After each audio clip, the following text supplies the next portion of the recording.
Hello नमस्कार दोस्तों, स्वागत है आपका सिविल्स एजुकेशन में। ये हम लोग टेस्ट नंबर 2 कर रहे थे, है ना। टेस्ट नंबर 2 कर रहे थे, जीएस वर्ल्ड टेस्ट सीरीज जो आर के लिए हम लोग कर रहे हैं। अब यार इसको एक साथ रिकॉर्ड करने का तो समय नहीं मिल पा रहा है। अभी तक हम लोगों ने 50 क्वेश्चन ही किए थे टेस्ट नंबर 2 के, और इस वीडियो में आपको 51 से 100 क्वेश्चन तक ये 50 क्वेश्चन करेंगे।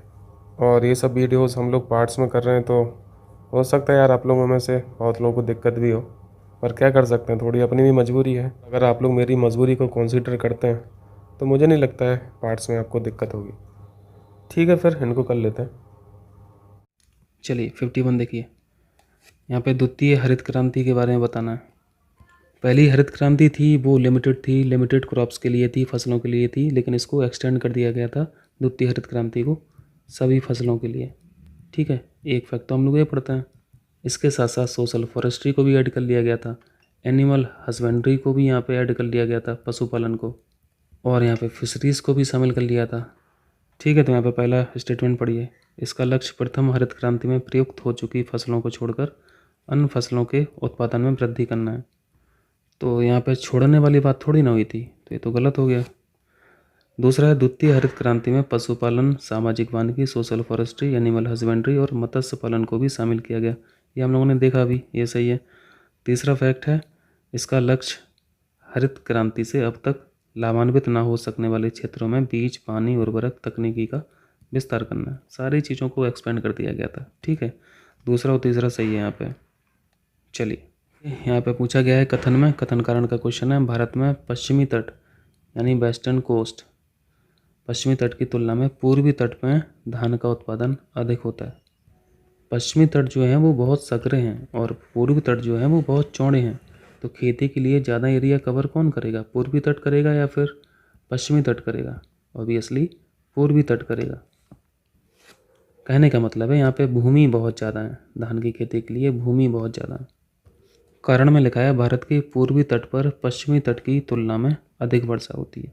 ये गलत है। वेस्ट कोस्ट पे बारिश ज़्यादा होती है, ईस्ट कोस्ट पे बारिश कम होती है। तो यहाँ पे लॉजिक आप रेनफॉल से मत लगा देना कि रेनफॉल वेस्ट कोस्ट पर ज़्यादा हो रही है तो यहाँ पे ज़्यादा उत्पादन होना चाहिए, ऐसा नहीं है। अब भाई जहाँ पे ज़्यादा ज़मीन होगी वहाँ पे कवरेज ज़्यादा रहेगा। और रेनफॉल की अगर बात रही तो ईस्ट कोस्ट पे ठीक है बारिश कम होती है, लेकिन वहाँ पे नदियाँ भी तो बहुत सारी हैं ईस्ट साइड में। ज़्यादातर नदियाँ कहाँ पे गिर रही हैं? बे ऑफ बंगाल में। अरब सागर में कितनी नदियाँ गिरती हैं? गिनी चुनी नदियाँ ही गिरती हैं। तो यहाँ पे जो रेनफॉल वाला फैक्टर है वो कमज़ोर पड़ जाता है। यानी यहाँ पे ज़्यादा ज़मीन को माइंड में रख के इसका उत्तर दीजिएगा आप लोग। तो ये तो गलत हो गया कारण, सी ऑप्शन यहाँ पे सही है। चलिए 53 देखिए, भारतीय सागवाजी अनुसंधान संस्थान, इसको IIBR भी बोलते हैं, Indian institute of vegetable research. इसको हम लोग तो पढ़ते रहते हैं ना। ये कहाँ पे? तो बनारस में है। ठीक है, बनारस में, यूपी हो जाएगा करेक्ट आंसर। 54 में है, मैच करा दीजिए जल्दी। Garden Reach Shipyard, West Bengal, Kolkata सही है। हिंदुस्तान शिपयार्ड मुंबई में नहीं है, ये आंध्र प्रदेश में है। कोचीन शिपयार्ड ये केरल में है, ये भी गलत है। और मझगांव जो है ये महाराष्ट्र में है, ये महाराष्ट्र में। तो सुमेलित बताना था, ये ऑप्शन यहाँ पे सही हो जाएगा। चलिए 55 देखिए, यहाँ पे सागवान के बारे में पूछा है। सागवान जो है ना ये ट्रॉपिकल रीजन में होता है। ट्रॉपिकल जो जोन है ये ज़्यादा इसको सपोर्ट करता है इनकी ग्रोथ के लिए।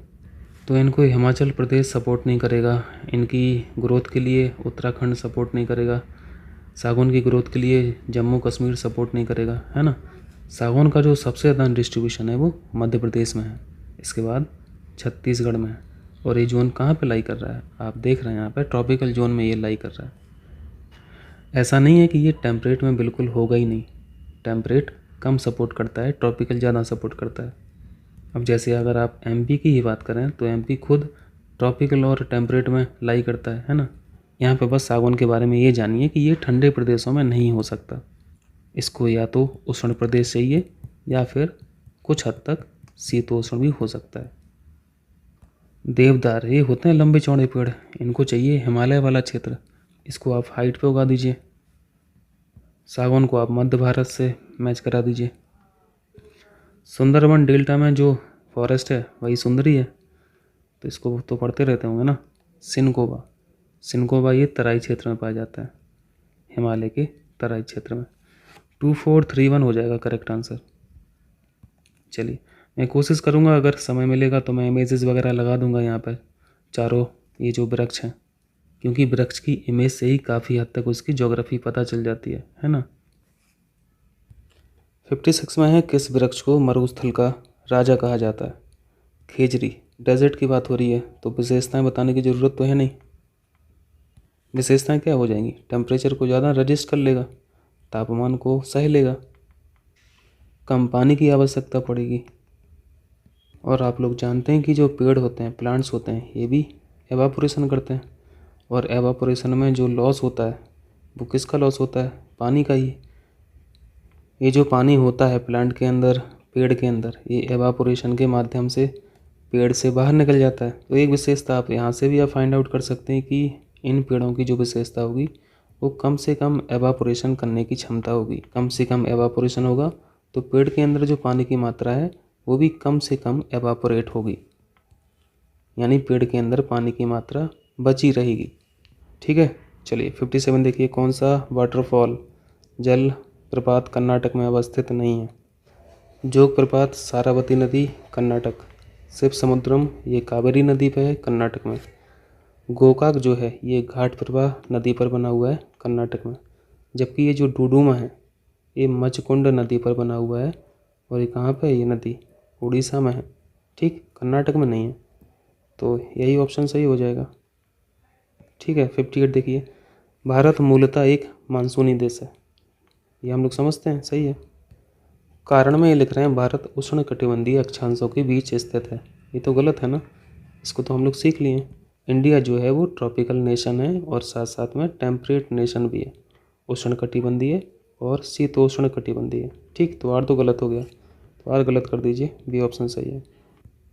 चलिए 59 देखिए, ये रिफाइनरीज़ के नाम है। ठीक है, तेल शोधन कारखाने जो हैं, नुमालीगढ़ असम करेक्ट है, बरौनी बिहार करेक्ट है, नूनामाटी गुजरात नहीं है, असम है, असम सही है, ये गलत हो गया। नागापट्टनम तमिलनाडु गलत बताना था, डी ऑप्शन सही है। ठीक। चलिए, परमाणु ऊर्जा उत्पादन हेतु किस स्थान पर भारी जल संयंत्र स्थापित नहीं है? भारी जल संयंत्र यानी हैवी वाटर प्लांट की बात कर रहे हैं। ये क्वेश्चन तो बहुत कठिन है, तो क्या कर सकते हैं, बस रट लीजिए। कैगा परमाणु ऊर्जा उत्पादन केंद्र जो है इसके पास भारी जल संयंत्र नहीं है। 61 देखिए, Indian institute of ecology and environment कहाँ स्थित है? इंपॉर्टेंट संस्था होती है IIEE। स्थापना की गई थी 5 जून 1980 में न्यू दिल्ली में।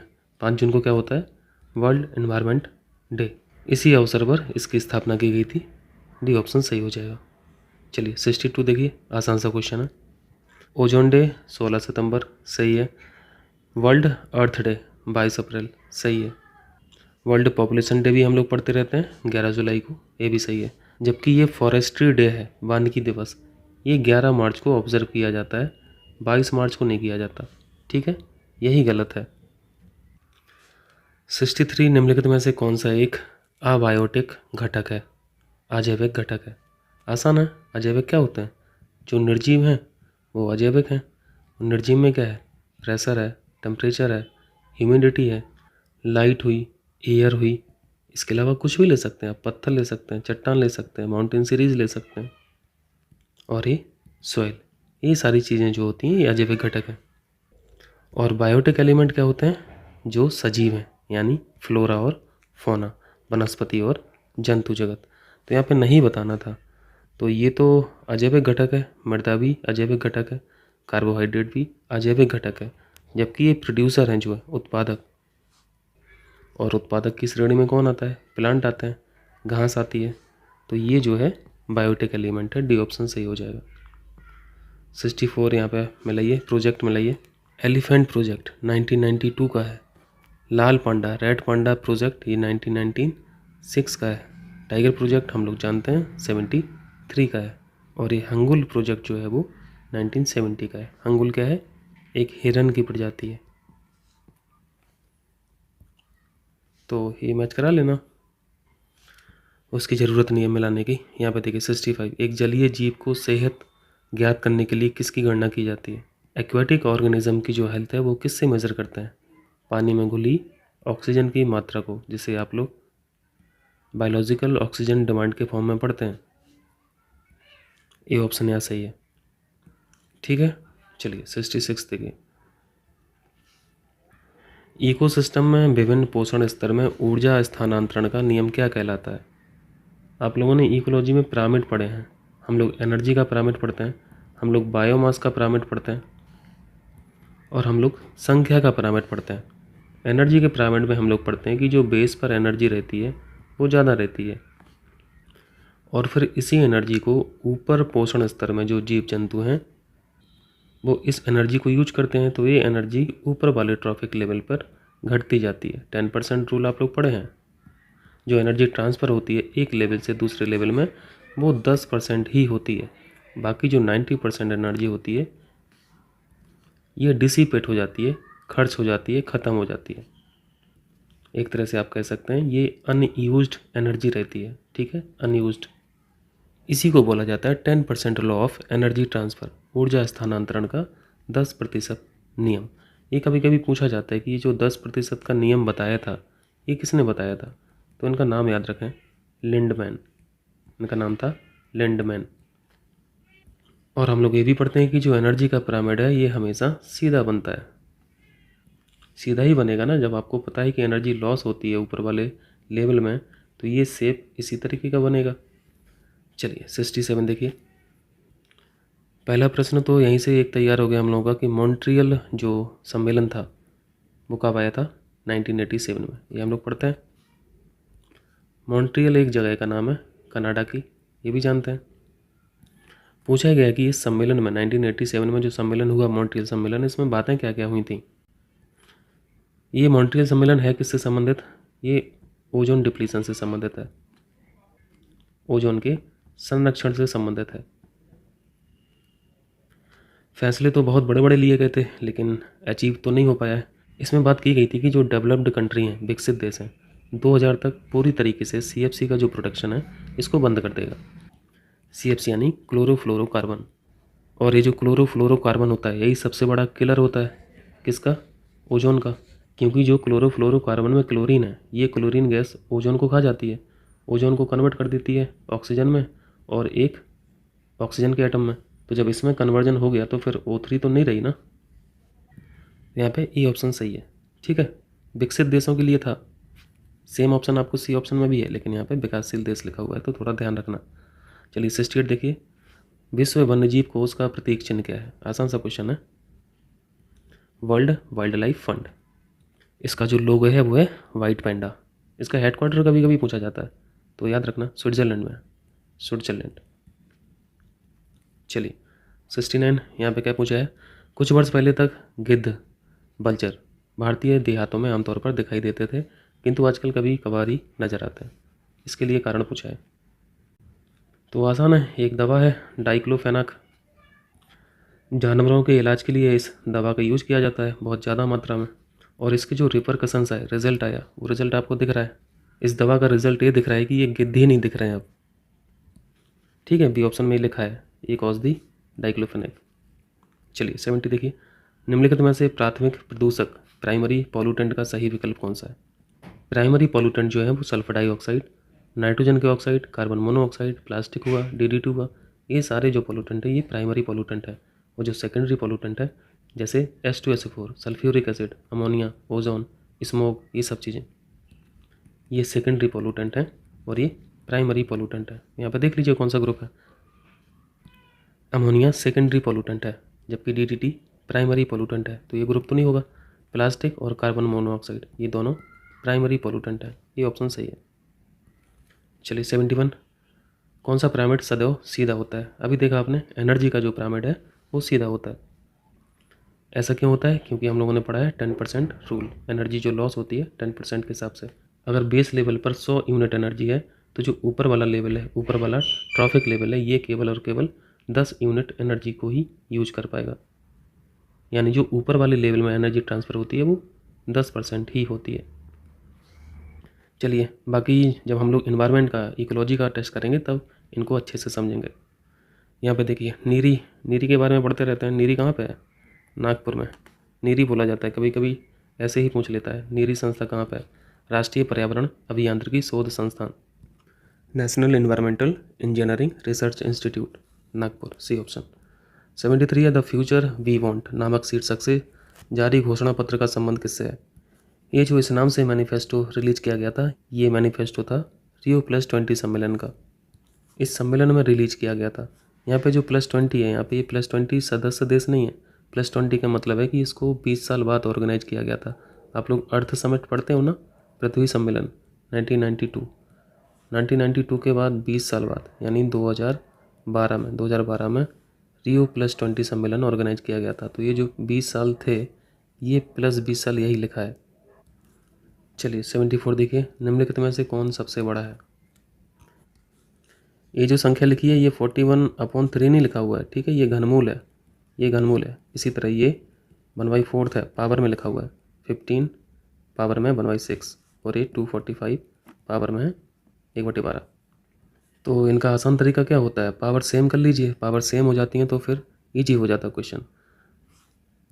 पावर में है क्या क्या? 1/3 है, 1/4 है, 1/6 है और 1/12 है। जैसे पहली संख्या को ले लेते हैं, 4 की पावर 1/3 है। आपको इसको 4 की पावर 12 बनाना है, 1/12 बनाना है।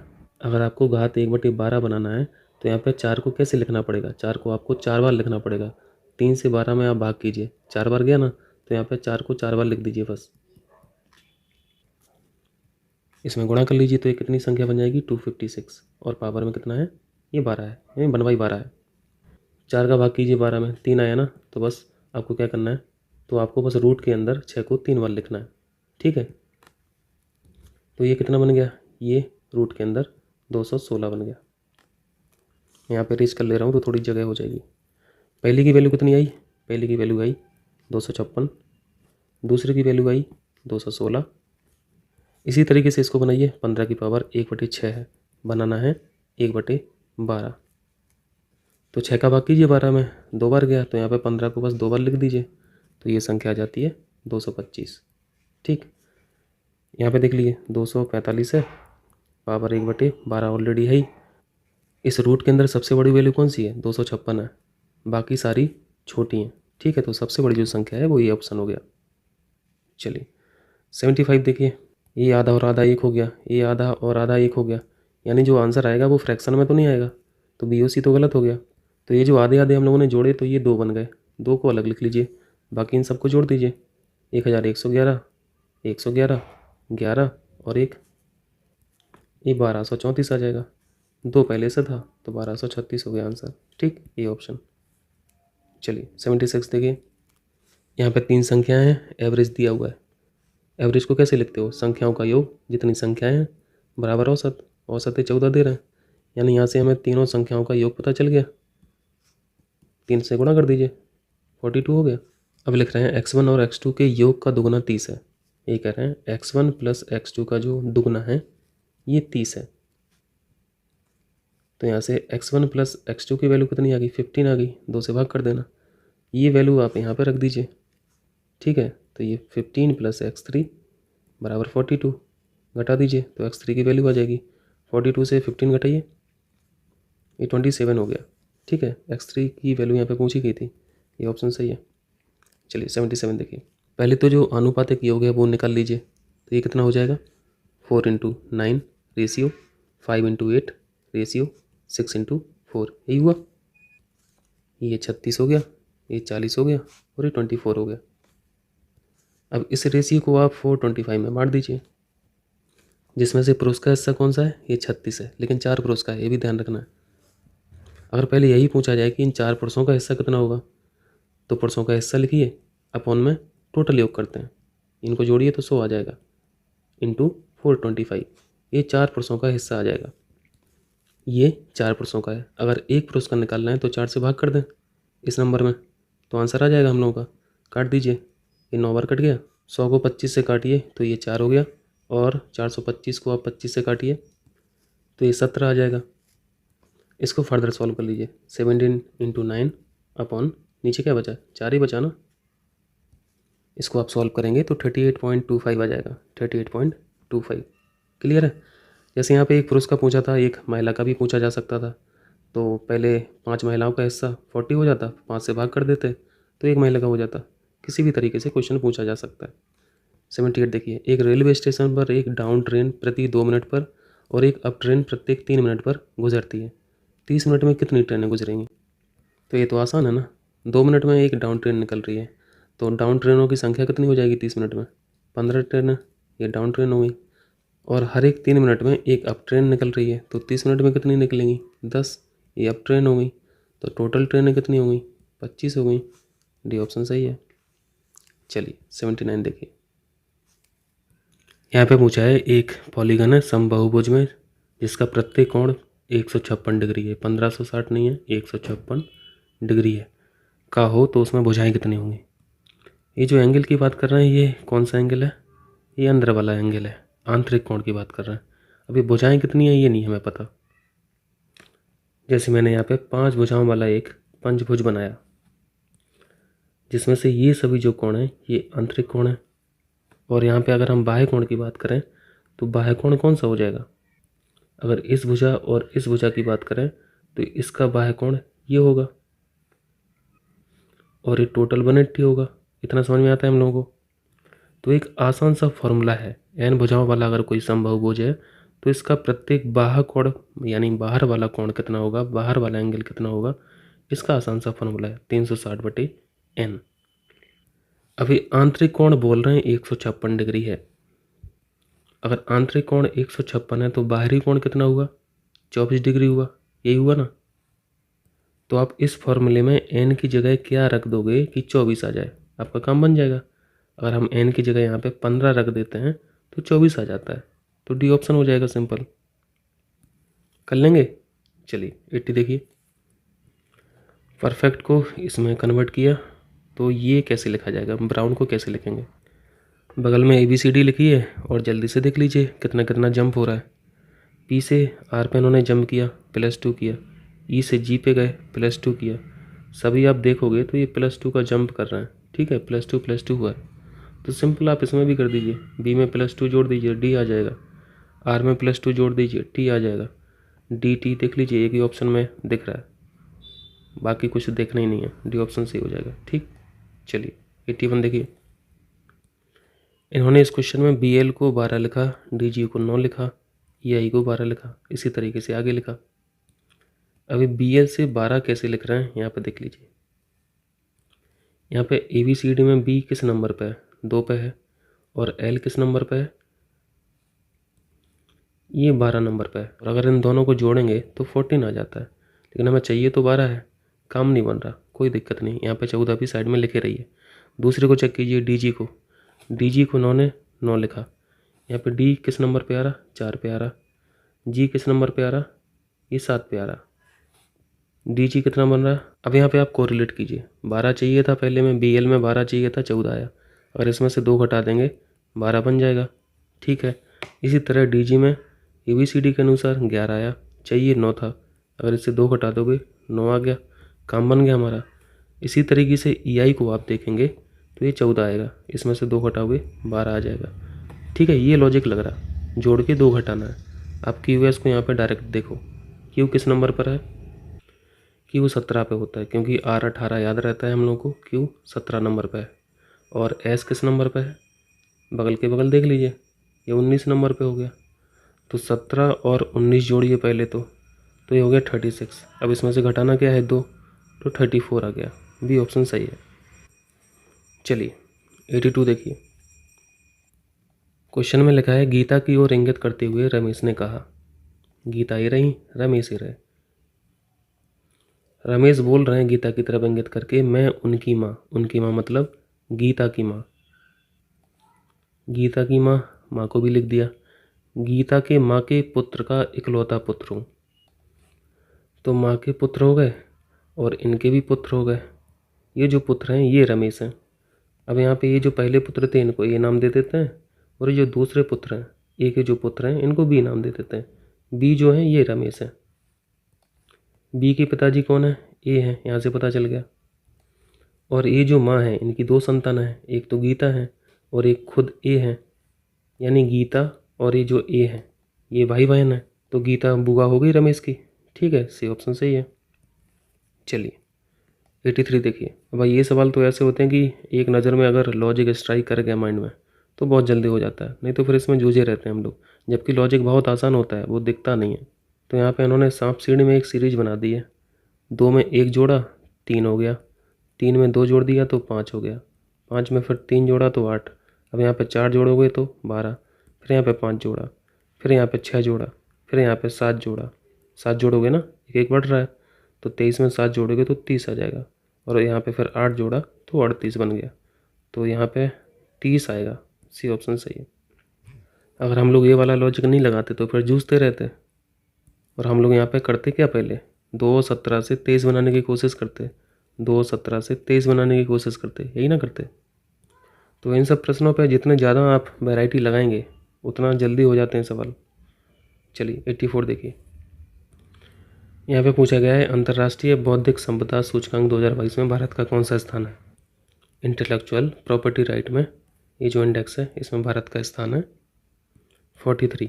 याद रखना, ठीक है, 43। ये सब करंट के क्वेश्चन हैं, पूछते ही पूछता है।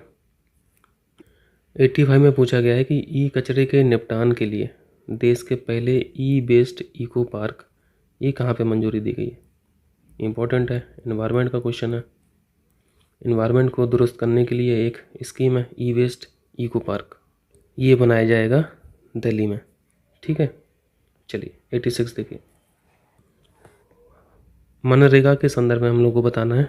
मनरेगा के लिए लोकपाल एप्लीकेशन को अमित शाह ने लॉन्च किया। अमित शाह क्यों लॉन्च करेंगे यार, ये तो होम मिनिस्टर है, होम मिनिस्टर क्यों करेंगे। मनरेगा एक्टिव कहाँ रहता है, रूरल एरियाज़ में, है ना। तो पंचायती राज मिनिस्ट्री है ना इसके लिए, ग्रामीण विकास और पंचायती राज मंत्रालय। तो इस क्वेश्चन को तो आप कॉमन सेंस से हटा सकते हो। दूसरे में इस एप्लीकेशन का ऑब्जेक्टिव लिखा है। इस एप्लीकेशन के द्वारा ई गवर्नेंस की ओर एक कदम है जो लोकपाल को पारदर्शी, ट्रांसपेरेंट और जिम्मेदार, जवाबदेह तरीके से अपने ड्यूटीज़ का पालन करने में मदद करेगा। ठीक है, तो ये सब काम तो रहते ही हैं। दूसरा सही है, पहला गलत है। चलिए 87 देखिए। हाल ही में जल शक्ति अभियान कैच द रेन 2022, इसको हम लोगों ने करंट में पढ़ा है। जो करंट की पीडीएफ देते हैं वो एक तरह से रामबाण है यूपीपीसीएस के लिए, उसको बिल्कुल भी इग्नोर मत करना, उसको पढ़ लिया करो। 2 घंटे में पीडीएफ बनाता हूँ, आप लोगों को बस 10 मिनट लगेगा पढ़ने में, तो 10 मिनट तो दे ही सकते हो यार, कुछ ना कुछ उस पीडीएफ से सीख ही जाओगे। कैच द रेन 2022 जो कैंपेन है इसको हम लोगों ने पढ़ा था जब हम लोग राष्ट्रीय जल पुरस्कार पढ़ रहे थे, जिसमें से राज्य की कैटेगरी में यूपी को स्थान मिला था, है ना। नॉर्थ वाले जो स्टेट है। अगर नॉर्थ में ज़िलों की बात करें तो यहाँ पे मुजफ्फरनगर था, याद आ रहा। और अगर तहसील की बात करें तो बनारस की एक तहसील थी, मुझे नाम नहीं याद आ रहा उसका, सॉरी तहसील नहीं, पंचायत। ठीक है, पंचायत। और ये जो राष्ट्रीय जल पुरस्कार वितरित किए गए थे ये राष्ट्रपति के द्वारा वितरित किए गए थे, रामनाथ कोविंद के द्वारा। तो यहाँ पे सी ऑप्शन सही है। चलिए 88 देखिए। भारतीय प्रतिभूति और विनिमय बोर्ड यानी सेबी की पहली महिला अध्यक्ष कौन बनी। माधवीपुरी बुच। तो रट गए होंगे ये सब क्वेश्चन। दुनिया की पहली प्लांट बेस्ड कोविड-19 वैक्सीन कौन सी है। दुनिया की पहली प्लांट बेस्ड कोविड-19 वैक्सीन का नाम है कोवीफेंज। इसको बनाया गया है कनाडा के द्वारा। ठीक है, कनाडा ने बनाया। D option. प्लांट बेस्ड मतलब समझ रहे हो ना, यहाँ पे पावर प्लांट वाला प्लांट मत समझ लेना, प्लांट यानी पौधा। चलिए 90 देखिए। किसने मैक्सिको ओपन टेनिस टूर्नामेंट में पुरुष सिंगल्स वर्ग का खिताब जीता है। इंपॉर्टेंट क्वेश्चन नहीं है वैसे। मैक्सिको ओपन जीता है राफेल नडाल साहब ने। ये कहाँ के हैं, ये स्पेन के हैं। और ये जो मास्टर है ये किस कोर्ट के हैं, ये फ्रेंच ओपन के हैं। फ्रेंच ओपन में इनको हराना मुश्किल रहता है। चलिए 91 देखिए। भारत में विश्व बैंक के किस प्रमुख को वैश्विक ऋणदाता संस्था की एक प्रमुख एजेंसी के वाइस प्रेसिडेंट नियुक्त किया गया। करेक्ट आंसर है जुनैद कमाल अहमद।